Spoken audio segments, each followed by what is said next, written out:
দুনিয়া তাকে অচল বলেছিল তোমার তো পাই নেই, তুমি এত দূর যাবে কি করে।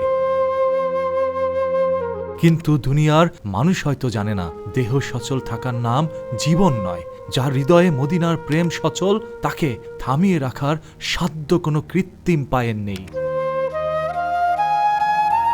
একটু লক্ষ্য করে দেখুন, প্রতিটা পদক্ষেপ কতটা কষ্ট। প্লাস্টিক আর স্টিলের তৈরি ওই কৃত্রিম পাটা হয়তো তার শরীরে ক্ষত তৈরি করছে, চামড়া ছিঁড়ে রক্ত বের হচ্ছে, কিন্তু তার মুখে কোনো অভিযোগ নেই, কারণ সে কোনো সাধারণ রাস্তায় হাঁটছে না। সে হাঁটছে আমার আপনার কলিজার টুকরো দয়ান নবী হযরত মুহাম্মদ সাল্লাল্লাহু আলাইহি ওয়াসাল্লামের রওজা মোবারকের দিকে।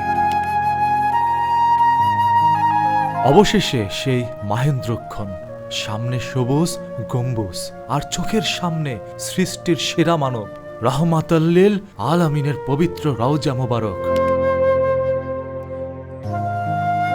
যুবকটি আজ তার চোখের পানি ধরে রাখতে পারছে না। তার মনে হচ্ছে, ইয়া রাসূলুল্লাহ, আমার তো নিজের পা দুটো ছিল না, তাও আমি আপনার দরবারে ছুটে এসেছি, আপনি কি আমাকে কবুল করবেন না?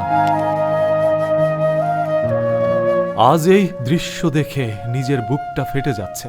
আমাদের সুস্থ দুটো পা থাকা সত্ত্বেও 5 ওয়াক্ত নামাজে মসজিদের দিকে যেতে পারি না, আর এই যুবকটি কৃত্রিম পায়ে ভর করে মদিনায় চলে এলো। হে আল্লাহ, এই যুবকের উসিলায় আমাদের অলস পা দুটোকে আপনার ঘরের দিকে এবং আমাদের হৃদয়টাকে মদিনার প্রেমের দিকে ফিরিয়ে দিন। আমিন।